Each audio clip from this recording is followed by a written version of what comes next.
Hi എല്ലാവർക്കും എൻ്റെ YouTube ചാനലിലേക്ക് സ്വാഗതം. അപ്പോൾ ഇന്നത്തെ ഈ വീഡിയോ എന്ന് പറയുന്നത് തന്നെ ഫുൾ ആൻഡ് ഫുൾ ഒരു ഓൺ വോയിസ് വീഡിയോ ആണ്. ഞാനിത് അപ്ലോഡ് ചെയ്യുന്ന സമയത്ത് വീഡിയോസിന് എത്ര ലെങ്ത് ഉണ്ടാവും എന്നുള്ളത് എനിക്കറിയില്ല. ഞാൻ മാക്സിമം കംപ്രസ് ചെയ്തിട്ട് ഞാൻ അപ്ലോഡ് ചെയ്യാൻ ശ്രമിക്കാം.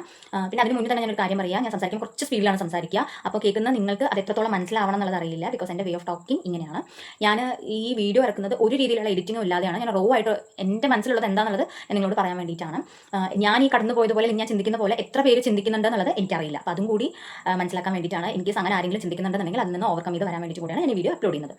അപ്പം ഞാൻ ഒരു 2 days ബിഫോർ ഞാൻ എൻ്റെ ഗാലറി ഫുൾ ഒന്ന് ഗോ ത്രൂ ചെയ്ത് നോക്കുമ്പോൾ, കാരണം സ്റ്റോറേജ് ഫുൾ ആവുന്നതുകൊണ്ട് തന്നെ വേണ്ടാത്ത സാധനങ്ങൾ നമുക്ക് ഡിലീറ്റ് ചെയ്ത് കളയാമെന്നുള്ള രീതിക്ക് നോക്കുന്ന സമയത്ത് ഒത്തിരി വീഡിയോസ് ഞാൻ എടുത്ത് വെച്ചിട്ടുണ്ട്. ഓരോ ഇൻസിഡൻസ് നമ്മളിപ്പോൾ പുറത്ത് പോകുന്നതാണെങ്കിലും അവിടെ നമുക്ക് എന്തെങ്കിലും ഒരു ലെസൺ കിട്ടുന്നതാണെങ്കിലും എന്തെങ്കിലും ഒരു സാധനം കാണുന്നതാണെങ്കിലും നിങ്ങൾക്ക് കാണിക്കാനും നിങ്ങൾക്ക് ആ കാര്യങ്ങൾ പറഞ്ഞു തരാനും വേണ്ടി കുറേ വീഡിയോസ് ഞാൻ എടുത്ത് വെച്ചിട്ടുണ്ട്. പക്ഷേ എഡിറ്റിംഗ് കഴിഞ്ഞിട്ടുണ്ട്. വേണ്ട പോർഷൻസ് കട്ട് ചെയ്യുക, അല്ലാത്ത പോർഷൻസ് റിമൂവ് ചെയ്യുക, ലൈക്ക് അങ്ങനത്തെ ആഡ് ചെയ്യുക, അങ്ങനത്തെ കാര്യങ്ങളെല്ലാം ചെയ്ത് വെച്ചിട്ടുണ്ട്. പക്ഷേ വോയിസ് ഓവർ കൊടുത്തിട്ടില്ല. അപ്പോൾ ഞാൻ ഇത്രയും വീഡിയോസിന് ഒരു 7-8 വീഡിയോസ് തന്നെ ഞാൻ വോയിസ് ഓവർ കൊടുക്കാതെ ബാലൻസ് ഉള്ള എല്ലാ എഡിറ്റിങ്ങും കഴിഞ്ഞ് വെച്ചിട്ടുണ്ട്. അപ്പോൾ ഞാൻ ആലോചിച്ച് നോക്കിയപ്പോൾ മനസ്സിലായത് എനിക്ക് തന്നെ കുറേ നെഗറ്റീവ് തോട്ട്സ് ഉണ്ട്. ബിക്കോസ് എന്താണെന്ന് വെച്ചാൽ എൻ്റെ വോയിസ് ഓക്കെ ആയിരിക്കുമോ, വോയിസ് കേൾക്കുന്നത് ശരിയായിരിക്കുമോ, ഇല്ല ഞാനിപ്പം പറഞ്ഞു കഴിഞ്ഞാൽ അതൊരു സ്ക്രിപ്റ്റഡ് വേർഷൻ ആയിരിക്കുമോ, അത് എത്രത്തോളം ആൾക്കാർക്ക് ഇഷ്ടപ്പെടും, അല്ലെങ്കിൽ ഞാൻ സംസാരിക്കുന്ന രീതി ഓക്കെ ആയിരിക്കുമോ, ഇല്ല ഞാൻ നോർമലായിട്ട് സംസാരിച്ചാൽ അത് ആൾക്കാർക്ക് ഇഷ്ടപ്പെടുമോ, അങ്ങനെ പല പല രീതിയിലുള്ളത്. അപ്പം പിന്നീടാണ് എനിക്ക് തോന്നുന്നത്, ഇല്ല, ഓരോരുത്തർക്കും ഓരോ രീതിയിലുള്ള ഐഡൻറ്റിറ്റികളുണ്ട് അല്ലേ. ഇപ്പം ഞാൻ സംസാരിക്കുന്ന രീതിയിൽ വേറൊരാൾ സംസാരിക്കണമെന്നില്ല. അവരവർക്ക് എന്താണോ ഉള്ളത് അതാണ് അവർ പ്രസൻറ്റ് ചെയ്യാൻ ശ്രമിക്കുന്നത്. അങ്ങനെ നോക്കിയപ്പം എനിക്ക് തോന്നി, ഇപ്പം മറ്റുള്ളവർ എന്ത് ചിന്തിക്കും എന്നതിലുപരി എനിക്ക് എന്ത് ചെയ്യാൻ പറ്റും എന്നതിലാണ് ഞാൻ കോൺസെൻട്രേറ്റ് ചെയ്യേണ്ടത് എന്ന്. ഒത്തിരി വൈകിപ്പോയി, എന്നാലും അറ്റ്ലീസ്റ്റ് ഞാൻ അവിടെ എത്തി, അങ്ങനെ ഒരു തോട്ടിലേക്ക് എത്തി. പിന്നെ ഞാൻ മനസ്സിലാക്കിയിടത്തോളം മനസ്സിലാക്കിയ ഒരു കാര്യം എന്ന് പറയുന്നത്, നമ്മളെ ഒരു രീതിയിൽ ഹെൽപ്പ് ചെയ്യാൻ ആരും ഉണ്ടാവില്ല. പക്ഷേ നമ്മളെ നെഗറ്റീവ് അടിച്ച് അങ്ങ് താഴ്ത്താൻ ഒത്തിരി പേരും ദൈവം സഹായിച്ച് നമ്മുടെ ചുറ്റും ഉണ്ടാവും. ഇത് ആർക്ക് എത്രത്തോളം റിലേറ്റ് ചെയ്യാൻ പറ്റുന്നുള്ളത് നിങ്ങൾ സ്വയം ചിന്തിച്ച് നോക്കും. എല്ലാവരുടെ അടുത്തും കാണും. സപ്പോർട്ട് ചെയ്യാനോ ഇല്ലെങ്കിൽ നമുക്കൊരു ഐഡിയ പറഞ്ഞു തരാനോ, ഇങ്ങനെ ചെയ്ത് നോക്ക്, ഒരു വാക്ക് കൊണ്ടോ ഒരു പ്രവൃത്തി കൊണ്ടോ ഒരു രീതിയിലും ആരും ഉണ്ടാവില്ല. പക്ഷേ ഇതെന്താ അങ്ങനെ ചെയ്തേ, ഇതെന്താ ഇങ്ങനെ ചെയ്തേ, എന്തുകൊണ്ടാണ് അങ്ങനെ പറഞ്ഞേ, അങ്ങനെ പറയാൻ ഒരുപാട് ആൾക്കാർ. നമുക്ക് തന്നെ സെൽഫ് ഡൗട്ട് ആവും, അയ്യോ ഞാൻ ഈ ചെയ്തത് തെറ്റാണോ എന്ന രീതിക്ക് സെൽഫ് ഡൗട്ട് ആവുന്ന പോലെ നമ്മളോട് പറയാൻ ഒത്തിരി ആൾക്കാരുണ്ടാവും. അപ്പം ഞാൻ വിചാരിച്ചു മറ്റുള്ളവർ എന്ത് വിചാരിക്കണു എന്ന് മുന്നേ കണ്ട വീഡിയോയും ഇപ്പോൾ കാണുന്ന ഈ വീഡിയോയും മേ ബി മെർജ് ചെയ്യുന്ന സമയത്ത് ചെറിയൊരു ഡിഫറൻസ് നിങ്ങൾക്ക് കാണുന്നവർക്ക് തോന്നിയേക്കാം. എനിക്കിടയിൽ ഒരു കോൾ വന്നതുകൊണ്ട് വീഡിയോ പോസ് ചെയ്തിട്ട് ഇപ്പം റീഷൂട്ട് ചെയ്യേണ്ടി വന്നു. അതുകൊണ്ടാണ്. അപ്പം ഞാൻ എവിടെ നിർത്തിയെന്ന് വെച്ചാൽ, നമുക്ക് സെൽഫ് ഡൗട്ട് അടിക്കുന്ന പോലെ അവർ നമ്മളെ കാത്തു. വേറൊരു കാരണം എന്ന് പറയുന്നത്, ഞാനിപ്പം ഇപ്പോൾ യൂട്യൂബിൽ ഒരു വീഡിയോ അപ്ലോഡ് ചെയ്യുന്ന സമയത്ത് ഞാൻ എൻ്റെതായ രീതിയിൽ ഞാൻ അപ്ലോഡ് ചെയ്യുന്ന സമയത്ത് ഇല്ല എൻ്റെതായ രീതിയിൽ സംസാരിക്കുമ്പോൾ കാണുന്ന പ്രേക്ഷകർ എന്ത് വിചാരിക്കും, കാണുന്ന നിങ്ങൾ എന്ത് വിചാരിക്കും എന്നൊരു തോട്ടായിരുന്നു.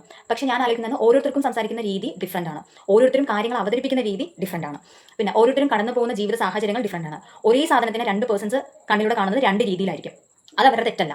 അതും എനിക്ക് വൈകി വന്ന വേളയിലാണ് എനിക്ക് മനസ്സിലായത്.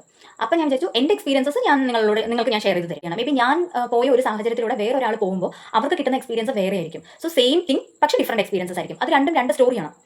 ഒത്തിരി ഞാനങ്ങ് വീഡിയോ നീട്ടി വലിച്ചങ്ങ് പോകുന്നില്ല, ജസ്റ്റ് കൺക്ലൂഡ് ചെയ്യാം. അപ്പം ഞാൻ എന്താ പറയുന്നത് വെച്ചാൽ, ആരാണെങ്കിലും if it is A boy or girl, നിങ്ങൾക്ക് എന്ത് ചെയ്യാൻ പറ്റുന്നുള്ളത് നിങ്ങൾ നോക്കുക. മറ്റുള്ളവരെ പറ്റി നിങ്ങൾ ചിന്തിക്കേ വേണ്ട. ബിക്കോസ് അവർ നമ്മളെ താത്തി പറഞ്ഞുകൊണ്ടേയിരിക്കും. പക്ഷേ നമ്മളൊരു ലക്ഷ്യസ്ഥാനത്ത് എത്തുന്ന സമയത്ത് അവരപ്പോൾ പറയുന്ന ഒരു ഡയലോഗാണ്, എനിക്ക് അപ്പോഴേ അറിയായിരുന്നു നീ ജയിക്കും, നിന്നെ കൊണ്ട് പറ്റും, എനിക്ക് അറിയായിരുന്നു എന്ന്. പിന്നെ നമ്മൾ എങ്ങാനും ആ സമയത്ത് എന്തുകൊണ്ട് നിങ്ങൾ അങ്ങനെ നെഗറ്റീവായിട്ട് പറഞ്ഞു, എന്തുകൊണ്ട് നിനക്ക് പറ്റില്ല, അങ്ങനെയാണ് ഇങ്ങനെയാണെന്നൊക്കെ നിങ്ങൾ എന്തുകൊണ്ട് പറഞ്ഞ് ഞങ്ങളെ ഡീമോട്ടിവേറ്റ് ചെയ്തു എന്ന് ചോദിച്ചാൽ, അപ്പം മേ ബി അവർ പറയുന്ന ഒരു ആൻസർ ഉണ്ട്, ഇങ്ങനെയൊക്കെ പറഞ്ഞതുകൊണ്ടല്ലേ നിനക്ക് ആ ഒരു വാശി വന്നത്, ആ വാശി വന്നതുകൊണ്ടല്ലേ നിനക്ക് എന്നെ ജയിക്കണം എന്നൊരു തോട്ട് വന്നത്, അതുകൊണ്ടല്ലേ നീ പ്രയത്നിച്ച് ഇവിടെ വരെ എത്തിയത്, ഈ ഒരു റിസൾട്ടിന് വേണ്ടിയിട്ടായിരുന്നു ഞാൻ അങ്ങനെയെല്ലാം നിന്നെ പറഞ്ഞ് നെഗറ്റീവ് അടിച്ച് താത്തിയത്. അങ്ങനെയും പറയാം. പക്ഷെ നമുക്ക് ആ സാഹചര്യത്തിൽ ശരിക്കും അതായിരിക്കില്ല ആവശ്യമുള്ളത്. ജസ്റ്റ് നല്ല രീതിയിൽ ഒരു വാക്ക് പറഞ്ഞാൽ മതിയായിരിക്കും. നമ്മൾ ഓക്കെ ആയിട്ടുണ്ട്, നമ്മൾ മെൻ്റലി കുറേ ട്രോമാസ് ഫേസ് ചെയ്തിട്ടുണ്ടാവും, നമ്മൾ അതിലൂടെ ഒന്നും കടന്നു പോയിട്ടുണ്ടാവില്ല. നമുക്ക് ഓക്കെ, ഞാനിങ്ങനെ വീണപ്പോൾ എന്നോട് ഇങ്ങനെ പറഞ്ഞു, നമുക്കൊന്നും കൂടെ ട്രൈ ചെയ്ത് നോക്കാം. നമ്മൾ ആ ഒരു സ്റ്റേറ്റിൽ കൂടെ ആയിരിക്കും പോയിട്ടുണ്ടാവുക. ഇതിങ്ങനെ ഉണ്ടാകുന്ന സമയത്ത് എന്താണെന്ന് വെച്ചാൽ, നമുക്ക് ആ ആളോടുള്ള ഒരു ട്രസ്റ്റ് കുറയും. ഓക്കെ, എനിക്കൊരു ഇഷ്യൂ വന്നാൽ എന്നെ സപ്പോർട്ട് ചെയ്യാൻ ഈ ആൾ ഉണ്ടാവില്ല എന്നൊരു തോട്ടിലോട്ട് നമുക്ക് പോകും. പിന്നെ പോകെ പോകെ പോകെ പോകെ ആ വ്യക്തി എന്ത് പറഞ്ഞാലും നമുക്കത് ഏസാധ്യമാവും. നമുക്കത് ഓക്കെ, ആ വ്യക്തി അങ്ങനെ പറയുള്ളൂ, അങ്ങനത്തെ ഒരു തോട്ടായി മാറും. അപ്പോൾ അതിനൊന്നും നിൽക്കാതെ മാക്സിമം നമ്മളെ തന്നെ വിശ്വസിക്കാം, നമുക്ക് പറ്റും എന്നൊരു തോട്ടിലോട്ട് പോകാം. അപ്പോൾ അത്രയാണ് എനിക്ക് പറയാനുള്ളത്. അപ്പം ഞാൻ ഇനി മാക്സിമം എല്ലാ വീഡിയോസും റോ വീഡിയോസ് ആയിട്ട് അപ്ലോഡ് ചെയ്യാനാണ് ഞാൻ ഉദ്ദേശിക്കുന്നത്. കാരണം ഞാൻ എന്താണോ സംസാരിക്കുന്നത് അത് അങ്ങനെ ഏത് വീഡിയോസിലും ഞാൻ ബാക്ക്ഗ്രൗണ്ട് വോയിസ് ഓവർ കൊടുക്കാൻ ഞാൻ ശ്രമിക്കില്ല. വീഡിയോ എടുക്കുന്ന സമയത്ത് എന്താണോ പറയുന്നത് അത് ഞാൻ നിങ്ങളിലേക്ക് ഡെലിവർ ചെയ്യാൻ നോക്കാം.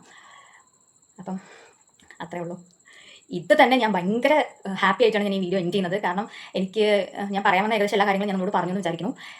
എനിക്ക് ഇങ്ങനെ ഇരുന്ന് സംസാരിക്കാൻ പറ്റുന്നുള്ളത് എനിക്ക് ഭയങ്കര ഞാൻ പ്രൗഡായിട്ട് തോന്നുന്നു. ലൈഫിൽ ഞാൻ ഭയങ്കര സംസാരിക്കാൻ ഇഷ്ടമുള്ള ഒരാളാണ്. പക്ഷേ എനിക്ക് ക്യാമറയുടെ മുന്നിൽ എനിക്ക് ഫേസ് ചെയ്യാൻ ഇത്രയും ദിവസം എനിക്ക് മടിയായിരുന്നു, ഒരു പേടിയായിരുന്നു. ഇപ്പം അതെനിക്കില്ല.